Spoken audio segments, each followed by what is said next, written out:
పట్టణాలు సమస్తము నాశనం అయిపోవచ్చు, కానీ భూమి మీద దేవుడిచ్చిన వాగ్దానం మాత్రం తప్పక నెరవేరుతుందని చెప్తున్నారు వాళ్ళు. దేవుడు మీకు ఇచ్చిన వాగ్దానం ప్రకారం 3 దినాన్ని మిమ్మల్ని బయటికి తీసుకెళ్తున్నాడు అని చెప్పంగానే వాళ్ళు అంటున్నారు, ఇంత గొప్ప దేవుడిని కలిగినందుకు మీరు తప్పక ఆయనలో స్థిరపడండి, దృఢపడండి అనగానే నాకు కూడా చాలా సంతోషం వేసింది. నిజమే, ప్రార్థనలు ఆలకించే దేవుడు యేసయ్య.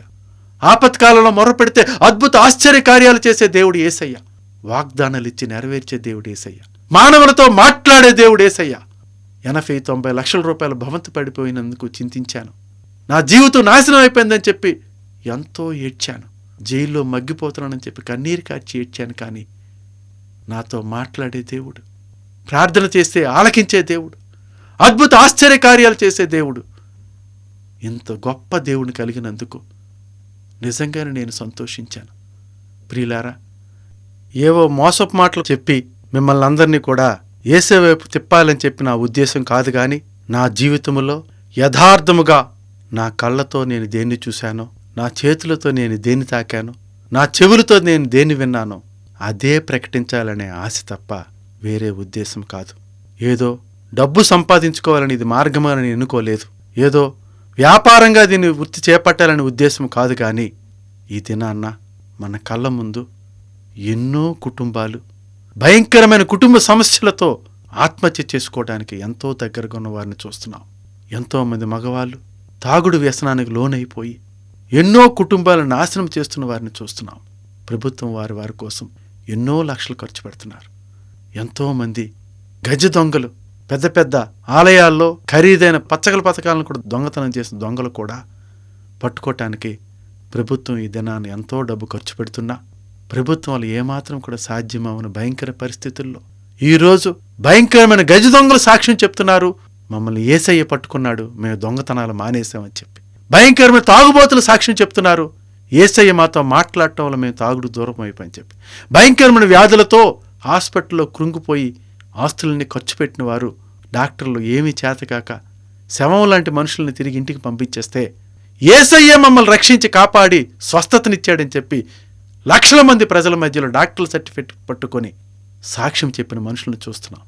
ప్రియులారా, యేసయ్య చెప్పాడు, నేను రాయిని కాదు, నేను చెట్టును కాదు, నేను బొమ్మను కాదు, నేను జీవము గల మాట్లాడే దేవుడని చెప్పాడు. అలనాడు మన పితరుల మధ్య అద్భుత ఆశ్చర్య కార్యాలు చేసి మన పితరులతో మాట్లాడిన దేవుడు ఈ దినాన్న మన మధ్య అద్భుత ఆశ్చర్య కార్యాలు చేసి మనతో మాట్లాడుతున్న దేవుడు. రేపు మన బిడ్డల మధ్య అద్భుత ఆశ్చర్య కార్యాలు చేసి మన బిడ్డలతో మాట్లాడతానని వాగ్దానం చేసిన దేవుడు. ఒక చిన్న ముఖ్యమైన అంశాన్ని కూడా చివరిగా చెప్పి ముగించాలని ఆశపడుతున్నాను. ఆ పడిపోయిన 5 అంతస్తుల భవంతి శిథిలాల క్రింద నుంచి 4 మనుషులు సజీవులుగా బయటకు వచ్చారని చెప్పి మీ అందరికీ సాక్ష్యం చెప్పాను. వాటికి రుజువుగా ఈనాడు వార్తా న్యూస్ పేపర్లు కూడా వాళ్ళు ఫోటోలు వేసి పబ్లిష్ చేశారు. అవన్నీ కూడా నా దగ్గర ఉన్నాయి, ఒరిజినల్ న్యూస్ పేపర్స్. ఎవరికైనా డౌట్ ఉన్నా చూసుకోవచ్చు. ఆ బ్రతికొచ్చిన 4 కూడా ఒక దినాన్న ఆ మేస్త్రి గారు నాకు ఫోన్ చేసి, ఏమిటండి మమ్మల్ని యేసు ప్రభువు కాపాడని చెప్పి అనేక దగ్గరలో మీరు సాక్ష్యం చెప్తున్నారట, అసలు ఎవడా యేసు ప్రభు మీకు తెలుసా?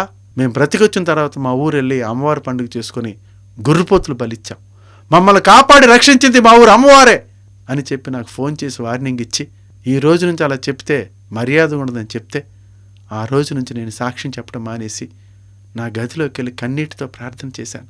యేసయ్య, నువ్వు నిజంగా మానవుడితో మాట్లాడే దేవుడు అయితే ఆ 4 మనుషులతో నువ్వు మాట్లాడి మార్చుకో, వాళ్ళు మారిన తర్వాతే నేను సాక్ష్యం చెప్పడానికి వెళ్తానని కన్నీరు కార్చి ప్రార్థన చేస్తే యేసయ్య 30 రోజుల్లో వాళ్ళతో డైరెక్ట్గా మాట్లాడి ఆ 4 మార్చుకున్నాడు. ఈరోజు పెద్ద పెద్ద అపార్ట్మెంట్లు కొడుతున్న మేస్త్రి గారు నేను హాయిగా దేవుడు పని చేసుకుంటానని చెప్పి చర్చిలు కొడుతూ ప్రార్థన చేస్తూ దేవుడి సేవకు తయారవుతున్నాడంట. అనేక ప్రదేశాల 4 కూడా వెళ్ళి యేసయ్య మమ్మల్ని కాపాడి రక్షించాడని చెప్పి సాక్ష్యం చెప్తున్నారట. మానవుడితో మాట్లాడుటకు మానవుడు ఏపాటివాడు, మానవుడు దర్శించుటకు మానవుడు ఏపాటివాడను శాసనం బైబిల్లో నేను చూశాను. అటువంటి భయంకరమైన శాసనాన్ని కూడా యేసయ్య పక్కకి తప్పించి నిరంతరము నా బిడ్డ దినమల్లా నీ కోసం గాయపడిన చేతులతో కన్నీరు కార్చి ఎదురు చూస్తున్నానని చెప్పి 2 చేతులు చాచి తన హృదయానికి హత్తుకోవటానికి మనల్ని అందరి కోసం ఎదురు చూసిన గొప్ప దేవుడిని యేసయ్యను కలిగినందుకు మీ అందరికీ వందనాలు చెల్లిస్తూ దేవుడు ఈ సజీవ సాక్ష్యాన్ని ఆశీర్వదించగాక అని చెప్పి ముగిస్తున్నాను. మీ అందరికీ నా హృదయపూర్వక వందనాలు.